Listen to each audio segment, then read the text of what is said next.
Hi everyone, I welcome to all of you in JRF वाले।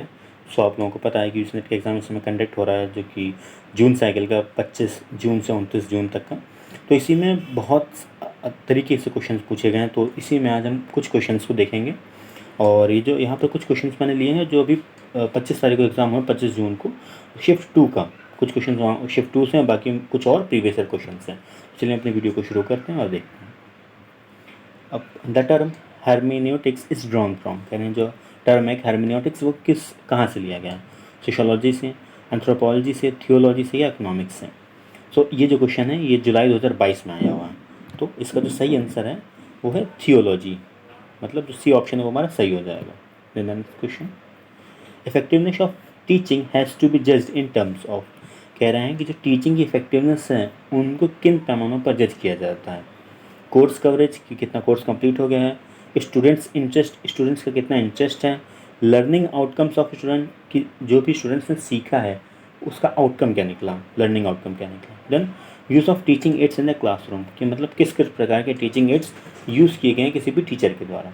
तो देखिए course से मतलब नहीं है, देखिए बच्चों की कितना अच्छे समझ में आ रहा है, उनका आउटकम क्या है, मेनली उस पर फोकस रहता है टीचर का, या फिर जो भी इफेक्टिव है टीचिंग की उसी पे फोकस रहती है। तो हमारा जो सी ऑप्शन है लर्निंग आउटकम ऑफ स्टूडेंट्स वो हमारा सही ऑप्शन हो जाएगा।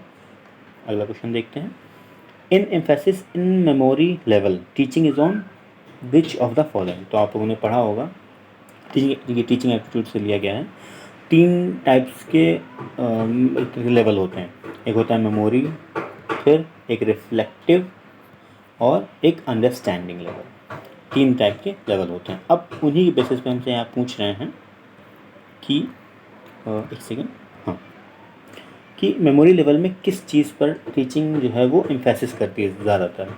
तो organisation of thoughts and ideas, seeing of relationship among facts, systematic presentation to reproduction enable quick critical thinking, mastery of concept, sequencing of fact and segregating one feature from another. अब यहाँ पे हमारे अलग अलग options दे दिए गए हैं। तो अब हमसे कह रहे हैं कि मेमोरी लेवल में क्या होता है कि जो भी ये सबसे निचला लेवल है मेमोरी लेवल, मतलब जो भी चीज़ें हैं वो बच्चा क्या है उसमें रोट लर्निंग, मतलब उसके दिमाग में उसको बार बार रट्टाफिकेशन कराया जाता है उसको। ठीक, तो हम उसमें ढूंढते हैं कौन कौन से सही हो सकते हैं। तो यहाँ पे लिखा है organisation of thoughts and ideas पहला। ठीक, मेनली अगर मैं बताऊँ आपको तो इसका जो बी ऑप्शन है वही सही होगा। तो उसमें क्या है organisation of thoughts and ideas, फिर थर्ड है systematic presentation of to reproduction enable quick and mastery of concept sequencing of facts. Then the next question, which of the following sequences correctly reflects Kolb experimental teaching learning model. तो Kolb एक scientist, एक तरीके से एक researcher ही हैं, उन्होंने teaching aptitude की कुछ थ्योरीज दी हैं, उन्हें एक थ्योरी दी है। तो उसी में उनका जो कोल्ब एक्सपेरिमेंटल मॉडल है उसमें टीचिंग लर्निंग किस तरीके से उनका एक पूरा से क्या कहेंगे एक सीक्वेंस में उन्होंने बताया कि पहले क्या होना चाहिए फिर बाद में क्या होना चाहिए। और ये क्वेश्चन अक्सर पूछा जाता है, अभी 2019 में पूछा गया, 22 में पूछा गया है। तो इसका सही ऑप्शन होगा D, feel, watch, think and do. आप पहले फील करते हैं, फिर आप उसको देखते हैं, फिर आप उसके बारे में सोचते हैं, फिर आप कुछ करते हैं। फिर next question, which of the following is not a characteristics of a good question paper. कह रहे हैं कोई भी जो गुड क्वेश्चन पेपर है उसकी कैरेक्टरिस्टिक्स क्या नहीं होंगी? Subjectivity, objectivity, reliability, validation. अब यहाँ पे क्वेश्चंस को बहुत ध्यान से पढ़ना है, लिखा है नॉट अ कैरेक्टरिस्टिक। तो अब सब्जेक्टिव कोई भी चीज़ नहीं होगी, क्वेश्चन पेपर भी है तो क्या सब्जेक्टिव होगा? बिल्कुल नहीं। ऑब्जेक्टिव होगा, रिलायबल होगा, वैलिडेशन मतलब किसी संस्था से कहीं से उसको वैलिडेशन मिली होगी, लेकिन सब्जेक्टिविटी नहीं होगी। तो हमारा जो ये ऑप्शन है वो सही हो जाएगा। देन रिसर्च क्या है? A purposeful systematic activity conducted for purely academic purposes, conducted to answer questions about practical issues and a random unplanned process of discovery. Research क्या है? एक पर्पसफुल सिस्टमैटिक एक्टिविटी है जिसमें हम लोग कुछ नई जानकारी को और जान पाते हैं। Then the next question, the conceptual framework in which a research is conducted is called. यानी कि ऐसा कंसेप्चुअल फ्रेमवर्क जिसमें कि जो रिसर्च है वो कंडक्ट करी जाती है उसे क्या कहते हैं? Synopsis of research, research design, research hypothesis और रिसर्च पैराडाइम। तो जिस जगह पर या फिर जिस भी कंसेप्चुअल फ्रेमवर्क में रिसर्च कंडक्ट करी जाती है उसको हम बोलते हैं रिसर्च डिज़ाइन। हमारा भी ऑप्शन सही हो जाएगा। Then the next question, the two main approaches of a research are, कह रहे हैं कि रिसर्च की दो मेन अप्रोचेस कौन सी होती हैं? Data collection and data analysis, surveys and questionnaire, sampling and data collection, qualitative and quantitative. अब ये तो टाइप्स में आ गया क्वालिटेटिव और हमारा क्वांटिटेटिव। तो हमसे पूछ क्या रहे हैं कि दो अप्रोचेस रिसर्च की क्या हैं? यही हमारी क्वालिटेटिव और क्वांटिटेटिव। इन्हीं के बेसिस पे हम क्या करते हैं, जितना भी डेटा कलेक्शन है वो सब देखते हैं कि क्वालिटेटिव डेटा लेना है कि क्वांटिटेटिव डेटा लेना है। And the next question, then qualitative research is, देखिए उसी से रिलेटेड क्वेश्चन भी आ गया कि क्वालिटेटिव रिसर्च क्या है? Without any specific purpose, primarily concerned with in-depth exploration of phenomena, deals with the collection and analysis of numerical data, dependent upon spiritual aspects only। अब qualitative की बात होती है, क्वांटिटेटिव में क्या होता है, आप किसी चीज़ का मेजरमेंट करते हैं, ठीक, जो मतलब जैसे स्टैटिक्स में हो गया, जिन चीज़ों को हम गिन सकते हैं वो किस में जाएगी, क्वांटिटेटिव में। क्वालिटेटिव में कंटेक्चुअल चीज़ें होंगी, जैसे कि जो कंटेक्स्ट से जुड़ी हों, वो इन डेप्थ चीज़ें हों। तो हमारा जो भी ऑप्शन है वो क्या है, primarily concern with in depth exploration of phenomena. किसी भी फेनोमेना का क्या क्या एक्सप्लोरेशन करना, बहुत ही इन डेप्थ। हमारा जो भी ऑप्शन है वो सही हो जाएगा।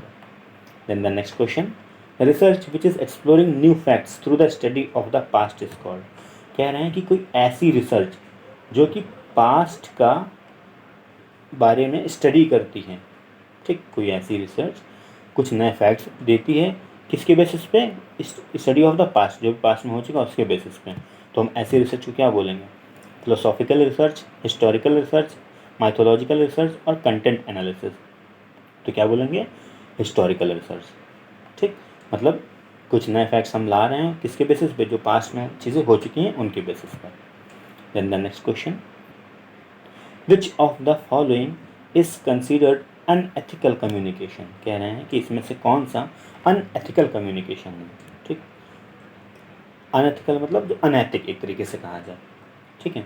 तो ऑप्शन है हमारे, use of alternative source of information, not revealing the source of information, not commercial publicity and propaganda. हमसे कह रहे हैं अनएथिकल कम्युनिकेशन। देखिए, use of alternative source of information, आप किसी अदर सोर्स का यूज़ कर रहे हैं, ठीक, ये तो अनएथिकल नहीं हुआ। Then not revealing the source of information, आपने जहाँ से इंफॉर्मेशन कलेक्ट करी है उस सोर्स क्या कर रहे हो, आप रिवील नहीं कर रहे हो, ये भी अनएथिकल नहीं है। नॉन कॉमर्शियल पब्लिसिटी, मतलब आप उसको व्यावसायिक रूप में नहीं ला रहे हो। और लास्ट हमारा प्रोपेगेंडा, तो हमारा क्या है, जो प्रोपेगेंडा है वही हमारा इसका सही ऑप्शन है। ये क्या है, ये एक अनएथिकल कम्युनिकेशन में आता है, कंसिडर किया जाता है प्रोपेगेंडा को। Then the next question, more and more informal exchange within a group to resolve conflict is an example of. कह रहे हैं किसी भी इनफॉर्मल ग्रुप में या इनफॉर्मल ग्रुप में जब भी कॉन्फ्लिक्ट को रिजॉल्व करने की बात आती है तो उसमें से क्या इसका एग्जाम्पल होगा। तो कह रहे हैं horizontal communication, vertical communication, risk communication और पर्सनल कम्युनिकेशन, ठीक। तो अब इसका क्या होगा, हमारा जो हॉरिजॉन्टल कम्युनिकेशन, क्योंकि जैसे कोई भी इनफॉर्मल एक्सचेंज, मतलब एक ग्रुप है मान लीजिए, ठीक, अब सब क्या है, एक ही लेवल पर होंगे तभी तो एक इनफॉर्मली वे में वो लोग कनेक्टेड होंगे। तो वो सब किसके थ्रू कनेक्टेड होंगे, हॉरिजॉन्टल कम्युनिकेशन के। मतलब ये इससे बात कर सकते हैं, इससे कर सकते हैं, ऐसा नहीं कि जैसे वर्टिकल में क्या होता है, एक सुपीरियर होगा उसके नीचे सबऑर्डिनेट्स होंगे, ऐसा कुछ नहीं होता है, ठीक, तो क्या सब एक ही लाइन में होते हैं, आसानी से कम्युनिकेशन हो पाता है। Then the next question, communication between two और मोर पीपल इज कॉल्ड। कह रहे हैं दो या दो से अधिक लोगों के बीच में जो कम्युनिकेशन होता है उसे क्या कहते हैं। Organisational communication, interpersonal communication, extrapersonal communication और इंट्रा पर्सनल कम्युनिकेशन। तो कह रहे हैं दो लोगों के बीच में। अब देखिए, दो लोगों की बात हो रही है, अब पहले से ऑप्शन है ऑर्गेनाइजेशन। अब ऑर्गेनाइजेशन क्या होती है, उसमें बहुत सारे लोग होते हैं, ठीक, तो ये तो बिल्कुल नहीं होगा। फिर हमारा आता है एक्स्ट्रा पर्सनल, देख लेते हैं। एक्स्ट्रा पर्सनल उसमें क्या है, बहुत सारे एक्स्ट्रा में जितने भी लोग हैं उन सभी से कम्युनिकेशन करना। फिर intra personal communication, intra personal होता है कि खुद से ही बात करना, कि खुद की ओपिनियन ले रहे हैं, ठीक। और हमारा बी ऑप्शन क्या है, इंटर पर्सनल कम्युनिकेशन, मतलब आप किसी दूसरे व्यक्ति से क्या कर रहे हो, कम्युनिकेट करो, अपने आइडियाज़ को शेयर कर रहे हो, ये क्या होगा हमारा इंटर पर्सनल कम्युनिकेशन। हमारा जो बी ऑप्शन है वो सही हो जाएगा। Then the next question, which of the following is an exclusive example of non-verbal cue that include the pitch, rate, volume and use of pauses। कह रहे हैं इसमें से कौन सा एग्जाम्पल है जो कि नॉन वर्बल क्यू हमें दिखाता है, इन जिसमें कि हमारा पिच होता है, रेट होता है, वॉल्यूम होते हैं और उसमें पॉजेस आते हैं। कह रहे हैं linear model of communication, interactional model, non verbal cues और पैरा लैंग्वेज। अब हमसे कह रहे हैं कि नॉन वर्बल क्यू होने चाहिए, ठीक, उसके साथ साथ जिसमें कि क्या इंक्लूड हो, पिच हो, रेट हो, वॉल्यूम हो। तो हमारा पिच, रेट और वॉल्यूम किस में होगा, हमारा पैरा लैंग्वेजेस में। हमारा जो इसका फोर्थ ऑप्शन है वो सही हो जाएगा।